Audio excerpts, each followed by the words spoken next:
What's up, my wizards? It's Deb from SBMTG on the YouTube.com down there with like magic. And Aether Revolt spoilers have slowed to a crawl after a couple of days of productivity. So I figured now would be a good time to show you what cards I'd like to see in Aether Revolt. I do this every time a new set's going to come out. I give you a few cards that I've been working on and would kind of like to see in the new set. I ask you to tell me in the comments how broken my cards are and to invent new cards of your own in the comments section. So this is always a fun video. You get a lot of people that are supportive and like, oh, nice cards, and this is my card. We get a lot of people in the comments who are like, these cards are busted and terrible. So, like, a lot of fun for everybody, whether you're a supporter or you just want to tell me how wrong I am. So let's take a look at the top 5 or 6, let's do top X cards that we want in Aether Revolt. You know what I hope? I hope that energy is still a thing in Aether Revolt. Right now we haven't seen many cards that produce energy, but we've only seen like 10 cards in the set, so it's definitely not ruled out. And I really think it's a cool mechanic. I like having another resource I can both generate and manage. It's cool. It's competitive too. You know, it can't be argued that it's pushed Aetherworks Marvel into the top 8 of a bunch of tournaments as of late. So energy is a fun and competitive mechanic, and I'd like to see it continue. So with that in mind, here's fuel for thought right here. It's pretty simple, honestly. It's just 1 black mana for a sorcery. Target opponent discards a card. You get 2 energy. Well, Thought sees this is not, it's not like incredibly broken or anything. At least not from what I can tell. If they get to choose what they want to discard, we're in a format right now that has like Madness and Delirium, so there are definitely downsides to this. But when I was building the Mono Black discard deck, I really wanted like a main deckable card that just was called 1 mana, they discard a card. We've had cards like that in the past. It hasn't been too serious. There's that thing from like Dissension or Guild Pact or something that like made them discard a card and had Haunted. So we've seen stuff like this before. It's not that big of a deal. But I do think that it's at least playable, especially if you're trying to build a discard-centric deck. And we've got Harsh Scrutiny at 1 mana right now, but it's not like entirely playable, especially in the main board, at least from what I experienced. So I'd like something that not only makes them discard a card for 1 mana, but also gives us a little bit of energy very early in the game. I'd play this over Attune to Aether at least. That's a good card. Before I get into like the really funky stuff, I'm just going to stop off and talk about a couple of pieces of removal that I think we could really use right now. So with that in mind, let me go ahead and show you this. This is Bind to the Blind Eternities, and it's just a Planeswalker killer. We need this right now, though. It's white and a black for an instant. Exile target Planeswalker. Again, keep it simple. Why don't we have this card yet? Why hasn't Wizards just made a thing that just kills Planeswalkers? Like, I understand with Ruinous Path and Hero's Downfall, those are both cards that have a lot of versatility. They can always find a target, usually, whether you're playing against control or aggro. They will find a target because they can also kill creatures, and that's why they cost the extra mana. I get that. And maybe Planeswalkers aren't played enough to deserve some sort of, dedicated removal. I think they are now. I think that most decks play Planeswalkers in competitive standard environments. A lot of modern decks will play Walkers too. So I think this would just be a great sideboard piece that we could really use right now. I don't know. I feel like 2 mana is a lot. I don't want it to be just 1 mana though. 1 mana destroy target Planeswalker seems crazy. I think 2 mana exile it is a little bit, slightly more fair. But I also don't want it to cost 3 mana because like, just reprint Hero's Downfall at that point, keep printing Ruinous Path, whatever you want to do. Even though, Awaken, we can't keep reprinting Ruinous Path, but we could print Hero's Downfall again. That would be really easy. But with that said, I really would just like to see 1 card that is a dedicated piece of Planeswalker removal. I feel like it's time for that. While we're talking about dedicated removal, I'll show you something else that is dedicated removal. This is Vehicular Homicide right here. Another pun name. I know how much you love those. This is just 2 mana. That's a red and a green for an instant with deal 4 damage to target vehicle. Then deal 2 damage to any creatures that crewed that vehicle this turn. Alright, so the wording may be slightly off on the second part of this card here, but you know what I'm trying to say, basically. If a creature was used to crew it, it also takes 2 damage. 2 damage doesn't sound like a lot, but this could easily be a 2-for-1 for just 2 mana, and so it's probably really, really stupidly powerful, honestly. But great sideboard piece against the vehicles decks, really holds them in check, and I don't think red and green are very played colors together right now, at least. You got Aetherworks Marvel, so that would definitely go in the sideboard of those decks. And the red-green energy deck is still out there. So, I mean, it could go in those boards, too, against, basically the mirror match. Because the red-green energy decks play Smuggler's Copter, too. This is definitely a piece of removal that kills Smuggler's Copter, kills Heart of Kiran, and will kill things like, a Toolcraft Exemplar, Veteran Motorist, so that's important. Thraben Inspector, that's important. So this could easily lead to 2-for-1s against vehicles decks. And that might be too powerful, but just for a piece of sideboard tech, it seems like it's fair. Although, again, this could just completely destroy the idea of vehicles decks. But people are probably kind of happy about that. We need something that really is a deterrent to playing Smuggler's Copter and Heart of Karam. We really need a piece of removal that makes people fear playing those cards. All right, let's get into the wacky stuff here, because if I'm going to do this video, I'm going to make a couple of wacky cards. That's how it is. I want to make fun cards. And I like artifacts, and this is an artifact-themed block, and you guys that have been watching the channel for a while know that whenever I try to make artifacts, they end up being like pretty broken. So let's hope that doesn't happen this time when I show you Aether Stone, which is a working title. I get that that's kind of bland, but still sounds cool. Aether Stone. It's just 3 mana for a legendary artifact, and it's got, whenever you play a spell, you get an energy counter. And I'm sorry, by the way, I should have mentioned this at Fuel for Thought, but I don't have the symbols for energy. Sorry about that. On my set editing program. But anyway, whenever you play a spell, you get E. And whenever you pay any amount of energy, you deal 1 damage to target creature or player, and you can pay 4 energy to draw a card. Now, just to be clear, that's when you pay any amount of energy, you get a TIM. You know, you get a ping, basically. So if I pay 1 energy for a thing, I get 1 ping. If I pay 7 energy for a thing, I get 1 ping. So let's just clear that up right now. And of course, when you use its own ability, you get a ping. So that's kind of cool. And then you'll draw cards, and that'll allow you to play more spells, so you get more energy, you do more pings. This seems like it would go really well in like a Dynavolt tower deck. So there's that. That seems obvious. Although they compete for the same spot on the curve, and that might be a little awkward. But I don't want it to be super easy. Like, I don't want this to cost 2. You know what I mean? Into Dynavolt Tower, that would be pretty nice. But also, like in a Dynavolt Tower deck, this takes up slots that spells would take up. So, I don't know. Like, I'm not really sure how much play this thing would actually see, but it does an awful lot of stuff. Like, an awful lot of stuff. And the idea of, like, whenever, you know, you pay an energy cost, you get a ping, that could actually be abused, especially in decks that will pay 2 or 3 energy cost in 1 turn. And this turns, like, Servant of the Conduit into a pinger. It turns Aether Hub into a pinger. So, I can see how this could be really good, but 3 mana, you know, it takes up slots in your deck, it's legendary, there are definitely things that would deter you from playing, you know, the Aether Stone deck, basically. But I think it's a neat card, it would just have to find a place. I don't think, for the first time that I've, like, ever made an artifact, I don't think that this is too broken, but I'm sure I've overlooked something. But speaking of fun cards, I always have to go out on a limb and make one card. In, like, all of these videos, you'll know that this is a trend. That I like to make a card that can just end the game. I like to make a really stupid card that you'll never see. You know, they won't print this. But in this case, they won't print it. It's a big dumb thing that can end the game immediately. But, like, it's not entirely good. Let me show it to you. This is Doomsday Device right here. Doomsday Device is a 5 mana artifact. It's a vehicle, and it's a 20/20 with crew 20. And when you crew Doomsday Device, you destroy all other creatures. Okay, so again, this is like not good enough to be that broken. I mean, first of all, you have to build like the entire deck around it to get to crew 20. You'd have to play almost nothing but creatures, and then when you finally do crew it, like all those creatures that are on your board die. So do your opponents, and you swing in for 20 and theoretically win the game. But you don't know. You don't know. Your opponent could have a murder right there in their hand.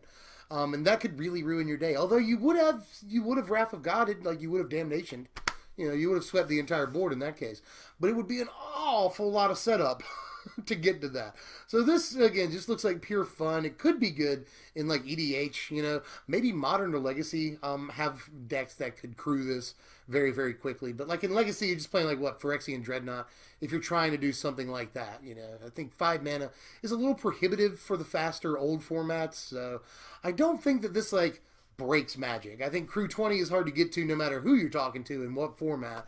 You know, you're going to have to build the deck in a very particular way to get there. But again, just for the sake of fun, I really wish that this card existed.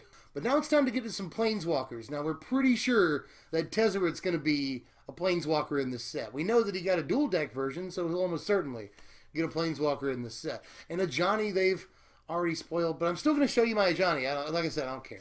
My Johnny's better. But let me show you the Tezzeret first, because as of the recording of this video, we've seen the dual decks, the Planeswalker decks version of Tezzeret, but we haven't seen the actual main set version of Tezzeret yet. So Let me show you what I've got. He's weird. Just a warning. This is Tezzeret right here. I don't have, like, you know, comma name for him or anything, but Tezzeret is 4 mana. That's 2 generic, a black and a blue, for a 4 loyalty planeswalker. You can +1 him to have target artifact you control lose all abilities and become a copy of target creature until your next turn. You can -3 him, and you may put target artifact creature with converted mana cost 6 or less from your hand onto the battlefield, and you can -8 to search your library for any number of artifacts and put them onto the battlefield, and then shuffle your library. Alright, so first of all, the obvious function is to throw out 6 mana Gearhulks. On turn 4, you know, Tezzeret on turn 4 into a Noxious Gearhulk seems really good. You got a big fat body to protect your Tezzeret, and you just killed a creature. Yes, that's a great interaction. But it does have the cap on it, so you can't just throw out a Darksteel Colossus in Modern. You can't just throw out a Metalwork Colossus in Standard, you know. So it's got a cap on it, but you can still get Gearhulks out of it, and that's... Second ability seems good for that reason alone, more or less. And the ultimate is obviously nutso, you know, but it takes a very long time to get to this Tezzeret's ultimate. And once you do, you know, you want your ultimates to win the game anyway, and this could definitely... This could do that, depending on how you built your deck. So, this Tezzeret I like because he's different. You know, we just saw them spoil a Johnny.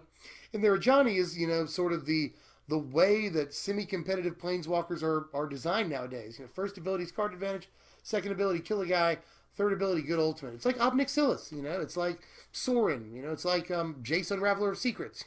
Card advantage, do something to a creature on the board, good ultimate. I'm just like, I understand that's the formula, and that usually makes a good planeswalker, but I just want something a little bit different, and even though this thing does some weird stuff, it still protects itself, and it still gets a form of card advantage, in a way, and it leads to cheating stupid stuff out, but not unfairly. You know, it's not like we couldn't get to turn 4 Noxious Gearhulk already in this standard if we wanted to, so I don't think we're breaking anything. It's just a different planeswalker that definitely could have applications in, like, blue-black artifact decks right now. But now I guess I got to show you my Ajani, see how it stacks up to the new Ajani. To me, as far as the casting cost on the new Ajani, they really went the wrong direction. I want another 3-mana Planeswalker in this standard. You know, we've got Liliana, we've got Nissa, Voice of Zendikar, which is not seeing a whole lot of play right now. Liliana is seeing all the play. But I think, you know, 3-mana Planeswalkers are starting to become a little bit more normalized, and I really, really wanted Ajani to be a 3-mana Planeswalker. So let me show you what I've got here. This is just Ajani, the Protector, I guess? I don't know. Ajani, he's a cat. He's 3 mana, that's 1 and 2 white for a 4 loyalty Planeswalker. And he's got +1, you gain 1 life. Until your next turn, if damage would be dealt to Ajani, instead prevent that damage and remove 1 loyalty counter from Ajani. He's also got -2. Until your next turn, if damage would be dealt to you or another Planeswalker you control, you may redirect that damage to Ajani. And his ultimate is -6. Search your library for a Planeswalker card, put it onto the battlefield, shuffle your library afterwards. Loyalty manipulation is the name of the game with this thing. You know, you want to give it loyalty in the early game, sort of protects itself with that first ability. Not outright, but sort of protects itself with the first ability. The second ability is for when you think you're in danger and you want the Ajani to take the damage, whether he dies or not. And then the third ability is obviously just to facilitate you getting more stuff on the battlefield. That is card advantage. And it's not really that hard to get to it, again, by 6 turns. So this is the Ajani I wanted to see. I don't think that he's broken by any stretch, but I do think that he's playable specifically in that Super Friends deck. Of course, the new Ajani is too, so I can't really be too mad. I just didn't want a 6-mana Planeswalker, and I just don't think that's great, honestly. That Ajani could have cost 5 the way they've made him and still not been broken, at least from what I can tell.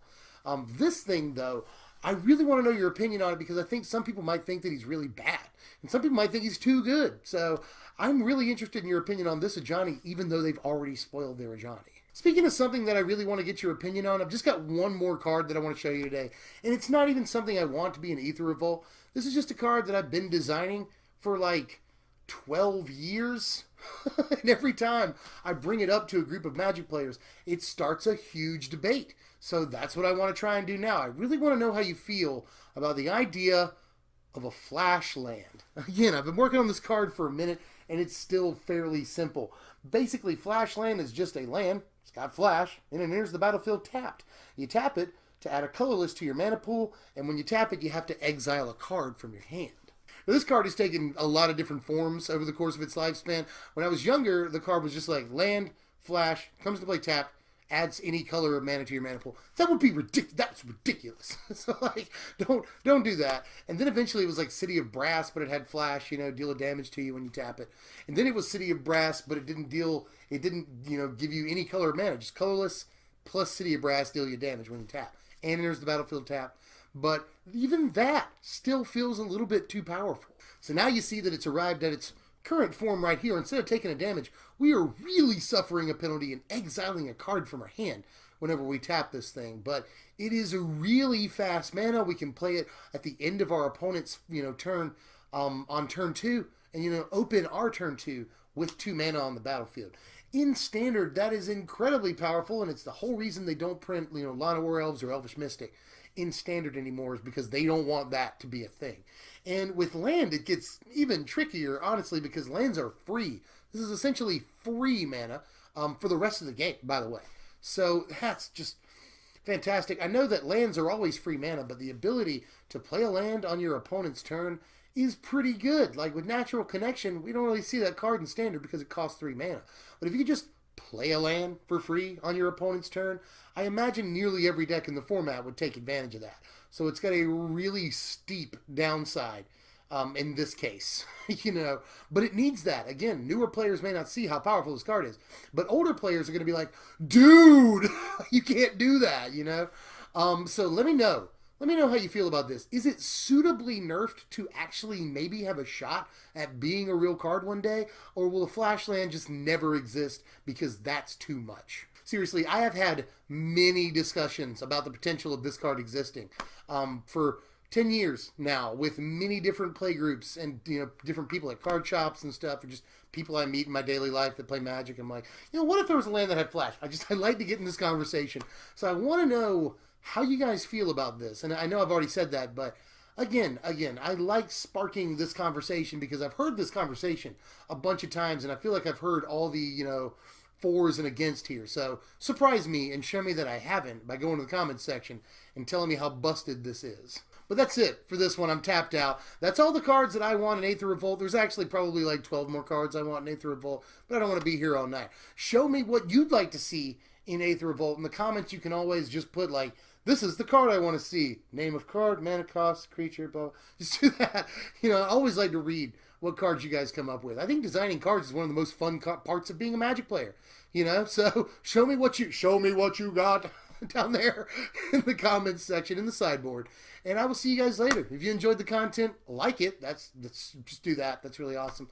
When you do it, it helps me out a lot. You can leave a comment down there, and you can sub if you're new. And I'll see you guys later. I'm Deb from SBMTG. Thanks for watching, my wizards.